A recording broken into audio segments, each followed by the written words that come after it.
ओमकार और समायरा अपने कमरे में थे जब ओमकार के चेहरे पर हल्की सी मुस्कान आ जाती है और वो समायरा से कहता है, क्यों क्यों नहीं देख सकती? कहीं मुझे ऐसे देखकर तुम्हें अपने अंदर कुछ महसूस तो नहीं होता ना? समायरा आंखें बड़ी किए उसे देखती है और कहती है, बिल्कुल भी नहीं, मुझे ऐसा कुछ महसूस नहीं होता। ओमकार अपनी आंखों को छोटा किए उसे देखता है और फिर कहता है, अच्छा नहीं होता तो फिर ऐसे क्यों कह रही थी? समायरा उसी टोन में उसे जवाब देती है, वो ऐसा इसीलिए कि तुम्हें तो शर्म नहीं है जो ऐसे ही बैठे हुए हो, पर मुझे तो है ना। समायरा के ऐसा कहते ही ओमकार उसे घूर कर देखता है और वहां से उठकर अलमारी की ओर बढ़ जाता है और समायरा के होठों के कोने हल्के से ऊपर उठ जाते हैं। ओमकार अपने कपड़े पहनता है और बेड पर आकर लेट जाता है और फिर कुछ देर बाद समायरा भी फ्रेश होने के लिए चली जाती है और फिर बाद में आकर बेड पर लेट जाती है। ओमकार न जाने कब से छत की ओर ही देख रहा था और समायरा उसके मन का हाल अच्छे से समझ रही थी। उसे पता था कि चाहे ओमकार कुछ देर पहले कैसा भी बिहेव क्यों ना कर रहा हो, पर अंदर ही अंदर अभी भी उसे राजवीर की बातें और उसने जो भी किया खाए जा रहा था और इसीलिए समायरा उसके हाथ पर अपना हाथ रख देती है और आंखों से उसे सब ठीक होने का इशारा करती है। तो ओमकार भी अपना सिर हिला देता है और अपनी आंखों को बंद कर सोने की कोशिश करने लगता है। अगली सुबह रॉय मैंशन में सभी अपने अपने कामों में लगे हुए थे और ओमकार भी सुबह जल्दी तैयार हो जाता है ताकि ऑफिस के लिए निकल जाए। और जब वो तैयार हो रहा था तभी समायरा उसके पास से जाती है और उसे देख ओमकार को कुछ याद आता है और वो उससे कहता है, आज नहीं चलना मेरे साथ ऑफिस? समायरा उसकी तरफ देखती है और कहती है, मैं क्यों तुम्हारे साथ जाऊंगी, मुझे अपने भी ढेरों काम हैं। ओमकार बिना उसकी तरफ देखे कहता है, वो तो मैं इसलिए पूछ रहा था क्योंकि कल तुम ही थी ना जो कह रही थी कि मुझ पर नजर रखने के लिए तुम्हारा हर पल मेरे साथ होना जरूरी है। समायरा को अब याद आता है कि उसने राजवीर पर नजर रखने के लिए ओमकार को ये बोला था कि वो उस पर आज से नजर रखेगी, और ये सब सोच वो कहती है, वो तो मैंने ऐसे ही कह दिया था, और मुझे क्या ही ज़रूरत पड़ी है कि मैं तुम पर नज़र रखूं। हाँ। समायरा के इतना कहते ही ओमकार उसे एक बार फिर आंखों को छोटा किए देखता है और ठीक है कहकर वहां से चला जाता है। और उसके जाते ही समायरा भी एक चैन की सांस लेती है। वहीं जब ओमकार अपने कमरे से बाहर निकलता है तो रूही, जो कि उसी की तरफ आ रही थी, उसे आवाज़ देती है, ओम। रूही की आवाज़ सुन ओमकार अपनी जगह पर रुक जाता है और पलटकर उसकी तरफ देखता है और कहता है, हाँ बोलो। रूही उसके सामने जाकर खड़ी हो जाती है और बेहद दुखी चेहरा बनाते हुए कहती है, वो मुझे राजवीर अंकल के बारे में पता चला। मैं कल रात ही तुमसे मिलना चाहती थी पर कुछ ज़रूरी काम आ गया था इसलिए नहीं मिल पाई। इसलिए सोचा अभी तुमसे बात कर लूं। मुझे तुम्हारे लिए बहुत बुरा लग रहा है ओमकार, अंकल को ऐसा नहीं करना चाहिए था। मुझे तो ये सोच सोच कर हैरानी होती है कि कोई अपने ही परिवार के साथ ऐसा कैसे कर सकता है।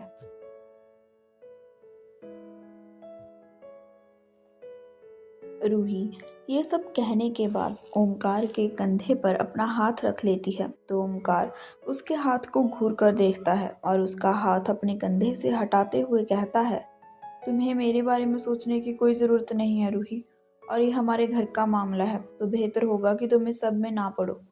रूही खुद के लिए ओमकार का ये बिहेव देख चिढ़ जाती है पर अपने चेहरे पर ज़बरदस्ती की मुस्कान लाते हुए कहती है, मैं तो बस अपना समझकर ये सब कह रही थी, पर तुम तो। इससे पहले कि रूही आगे कुछ कहती ओमकार उसे बीच में रोकते हुए कहता है, सॉरी रूही, बट तुम्हें इस सब की चिंता करने की कोई ज़रूरत नहीं है। और वैसे भी मैं तुमसे पूछने वाला था कि तुम कब वापस जा रही हो, क्या अभी तक तुम्हारे मॉम डैड वापस नहीं आए? इस समय रूही का चेहरा देखने लायक था और वो थोड़ा मुस्कुराते हुए कहती है, वो वो ओम, क्या है कि वो अभी तक वापस नहीं आए, पर अगर तुम्हें कोई दिक्कत है मेरे यहाँ रहने से तो मैं यहाँ से चली जाती हूँ और किसी होटल वगैरह में शिफ्ट हो जाती हूँ। रूही की बात सुन ओमकार उससे कहता है, तुम्हारी मर्जी है रूही। ये कहकर ओमकार वहां से चला जाता है और रूही अपनी मुट्ठियों को गुस्से से बंद कर लेती है। कहाँ उसे ये था कि ओमकार उसे रुकने के लिए कह देगा, पर यहाँ तो ओमकार सीधा सीधा ही कहकर चला गया था और रूही अपने पैर पटकते हुए गुस्से से वहां से अपने कमरे के अंदर चली जाती है। रूही को इस बात की बिल्कुल भी खबर नहीं थी कि दो जोड़ी आंखें उसे कब से घूरे जा रही थी, और ये आंखें किसी और की नहीं बल्कि समायरा की थी, जो अपने कमरे के दरवाजे के पास खड़ी ओमकार और रूही को देखे जा रही थी। और रूही के जाते ही समायरा वहां से बाहर निकल आती है और खुद से कहती है, ये लड़की इतना क्या चिढ़ रही थी और अपने घर जाने के नाम पर इसे क्या हो गया था। समायरा ये कहने के बाद उस तरफ देखती है जहां पर रूही गई थी। वहीं दूसरी तरफ रूही जब अपने कमरे में पहुंचती है तो गुस्से में सारा सामान इधर से उधर फेंकने लग जाती है और कहती है, इतनी आसानी से नहीं। भले ही राजवीर चला गया हूँ पर मैं ओमकार को कभी भी नहीं छोड़ सकती, कभी भी नहीं। पर उससे पहले मुझे ओमकार का विश्वास जीतना होगा, जो जहाँ रहकर ही हो पाएगा, और तब तक मुझे थोड़ी शांति से ही काम लेना होगा। इतना कहकर रूही खुद को शांत करने लग जाती है। ऐसे ही अगले 10-11 दिन बड़ी शांति से निकलते हैं। ना तो रूही ने कुछ किया था और ना ही किसी और ने, और ओमकार और समायरा का लड़ना झगड़ना तो हर रोज ही चलता रहता था। हालांकि राजवीर के किए कांड को भुलाने में उन लोगों को थोड़ा समय लग रहा था, पर फिर भी सभी लोग राजवीर को एक बुरा सपना समझ भुला चुके थे। और वहीं समायरा ने सब कुछ तारुश को बता दिया था और उन्हें बहुत बुरा लग रहा था कि उन्होंने पहले क्यों ये सब ओमकार को नहीं बताया। और इस बारे में उन्होंने ओमकार से भी बात की थी और ओमकार ने उन्हें माफ़ी मांगने से मना कर दिया था। आखिर उनकी इस सब में क्या ही गलती थी। ये दिन अच्छे से जा रहे थे और ऐसे ही कुछ और दिन भी बीत जाते हैं।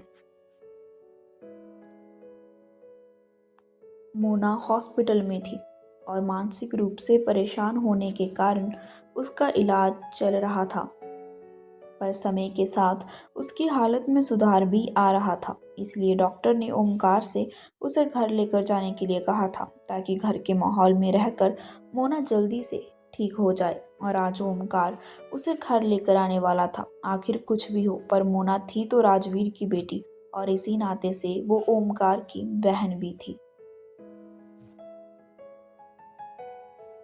ओमकार और मोना कार से घर जाने के लिए निकल जाते हैं। पूरे रास्ते दोनों में कोई बात नहीं होती, वो दोनों ही बिल्कुल शांत थे। घर से थोड़ी दूरी पर मोना ओमकार से कहती है, तुम मुझे घर क्यों लेकर जा रहे हो, ये जानते हुए भी कि मैंने क्या कुछ नहीं किया तुम लोगों के साथ। ओमकार बिना उसकी तरफ देखे कहता है, मुझे पता है कि तुमने और तुम्हारे पापा ने मिलकर बहुत कुछ किया है, पर फिर भी तुमसे मेरा एक रिश्ता है जिसे मैं बदल नहीं सकता, और उसी नाते तुम्हें रॉय मैंशन लेकर जा रहा हूँ। मोना हाँ में सिर हिलाती है और फिर उसकी तरफ देखते हुए कहती है, अगर किसी को घर में मुझसे दिक्कत हुई तो। ओमकार उसी लहजे में कहता है, धीरे धीरे सब ठीक हो जाएगा। मोना अपना सिर हिला देती है और खिड़की से बाहर देखने लग जाती है। कुछ ही देर में वो दोनों रॉय मैंशन पहुंच जाते हैं और मोना दरवाजे पर खड़े होकर घर के अंदर देखती है और सोचती है कि सब कितना बदल गया था। कुछ समय पहले वो यहाँ पर ओमकार को मारने आई थी, पर आज ओमकार उसे खुद घर लेकर आया था। मोना के घर में आते ही हॉल में मौजूद सुरेखा यानी ओमकार की चाची वहां से चली जाती है, क्योंकि उन्हें मोना का यहाँ आना बिल्कुल भी पसंद नहीं आया था। हालांकि ओमकार ने पहले ही सबको बता दिया था कि मोना यहाँ पर रहने वाली है, पर वो किसी के बिहेव को तो नहीं बदल सकता था। मोना उन्हें जाता देख हल्का मुस्कुरा देती है, क्योंकि वो उनकी नाराज़गी की वजह अच्छे से समझ पा रही थी। वहीं अलका मोना के पास आती है और उसे आराम करने का कहकर वहां से चली जाती है। नायरा और यश भी अपने अपने कमरों में चले जाते हैं। मोना ओमकार को देखते हुए कहती है, शायद किसी को मेरा यहाँ आना पसंद नहीं आया, तुम फालतू में ही मुझे उठाकर यहाँ ले आए। ओमकार कुछ नहीं कहता और एक सर्वेंट को मोना को उसका कमरा दिखाने को कहता है और उसके जाते ही खुद भी वहां से चला जाता है। वहीं ऊपर खड़ी रूही मोना को देखती है और कहती है, तो ये है राजवीर की बेटी, पर ये ओमकार से इतना अच्छे से कैसे बात कर रही थी, इतनी जल्दी बदल भी गई क्या, देखना तो पड़ेगा ही। इतना कहकर रूही भी वहां से चली जाती है।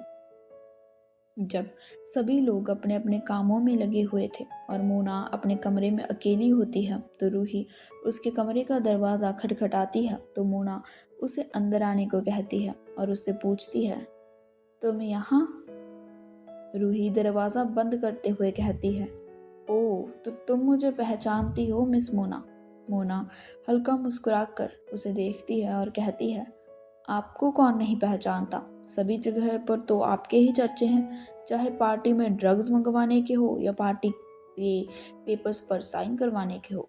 रूही उसे आंखें छोटी किए देखती है और कहती है, तुम कुछ ज़्यादा ही स्मार्ट हो।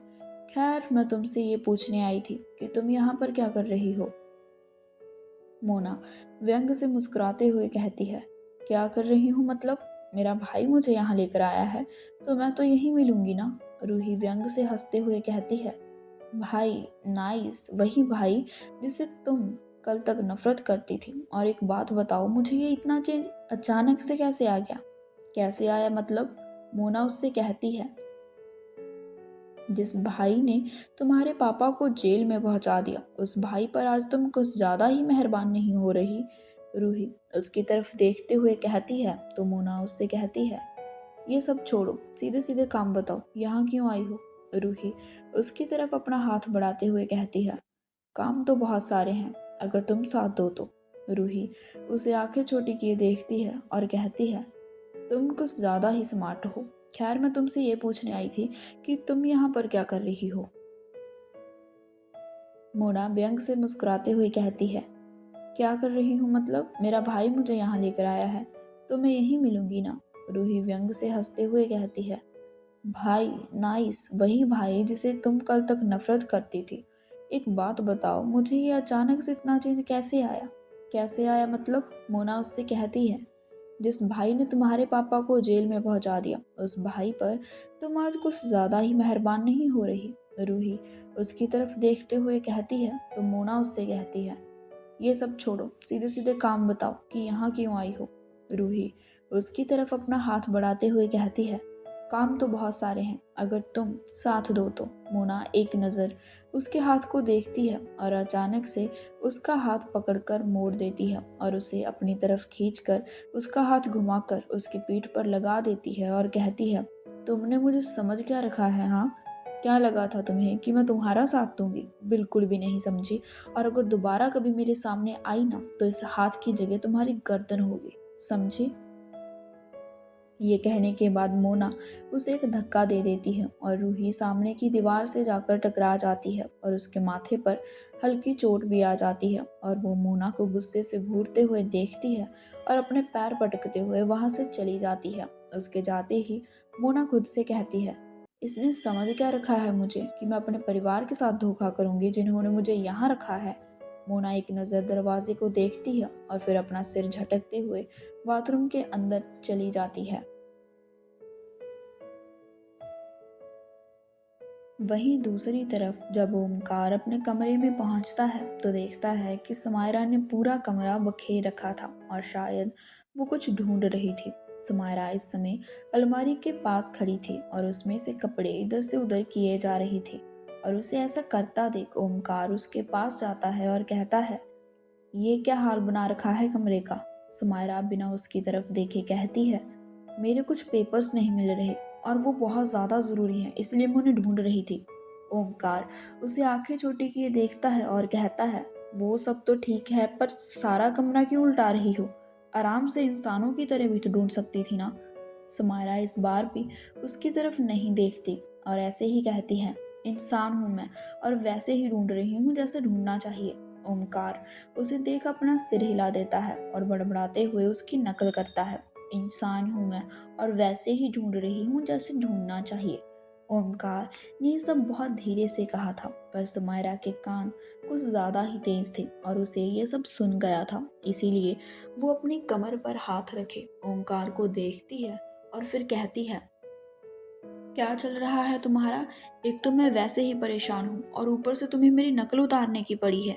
ओमकार फर्श पर पड़ा तकिया उठाते हुए कहता है, मैंने क्या कहा? कुछ भी तो नहीं।